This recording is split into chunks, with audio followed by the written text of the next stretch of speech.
तो जो नवदा भक्ति है, नवदा भक्ति में सबसे महत्वपूर्ण है भगवान श्री कृष्ण का नाम लेना। तो अगर कोई व्यक्ति नाम लेता है अपराधों से बचते हुए, तो उसको कृष्ण प्रेम का जो अत्यंत दुर्लभ गहना है, हीरा है, वो उसको प्राप्त होगा। तो 9 प्रोसेस क्या क्या आती है? श्रवणम, कीर्तनम और स्मरणम और पाद सेवनम और वंदनम और दास्यम, साख्यम, आत्मनिवेदनम। तो ये जो नवदा भक्ति है, नवदा भक्ति सबसे महत्वपूर्ण जो है वो है भगवान का नाम लेना। तो जितने भी प्रोसेस है उसमें जो राजा है वो है नाम। तार मध्य सर्वश्रेष्ठ नाम संकीर्तन। तो जो राजा होता है, राजा का इन्फ्लुएंस सब जगह होता है। यानी कि चाहे कोई स्मरणम करे, चाहे कोई पाद सेवनम करे, वंदनम करे, जो कुछ भी करे, लेकिन राजा का प्रभाव सब में रहेगा।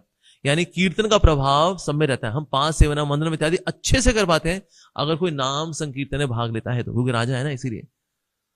अच्छा, राजा के साथ रानी होती कि नहीं होती? ये कौन सा ब्रह्मचारी राजा है? राजा तो गृहस्थ होता है, राजा की रानी भी तो नहीं चाहिए। तो राजा की रानी भला क्या है? वो है श्रवणम, हरि कथा। हरि कथा है रानी, हरि नाम संकीर्तन है राजा। तो इन दोनों का प्रभाव वास्तव में रहता है। जैसे वाले कोई राजा हो, लेकिन राजा को भला कंट्रोल कौन करता है? रानी करती है। उस तरह से हरि नाम हम अच्छे से कब कर पाते हैं? जितना हरि कथा सुनते हैं, हरि नाम की महिमा सुनेंगे, नाम रूप गुण लीला, उतना ज्यादा नाम में रुचि बढ़ती है। और जितना उत्साहपूर्वक नाम लेंगे, स्पेशली नाम संकीर्तन भक्तों के साथ मिलकर के, तो हम देखते हैं बाकी जो विधियां हैं वो पूरी हो जाती है। जैसे डीटी वर्षिप वगैरह वो करता है, अर्चनम करता है, कुछ ना कुछ मिस्टेक इसमें हो सकती है। मान लो घुमाते घुमाते घुमाते ही रह गया, वो खो गया और घुमाते रह गया। घुमा रहा था 7 बार 70 बार घुमा गया वो। अरे यार, कहाँ मेरा दिमाग। ऐसा होता है कभी कभी। अब या तो सुख में बहुत घूमे होते हैं या दुख में बहुत पागल हुए होते हैं, तो फिर आप घूम जाते हैं, घूमता अरे यार आधा घंटा घुमा लिया मैंने। तो गलतियां होती हैं, हो जाती हैं, बिल्कुल हो जाती है, लेकिन सारी गलतियां माफ हो जाती हैं अगर साथ में चल रहा हो नाम संकीर्तन।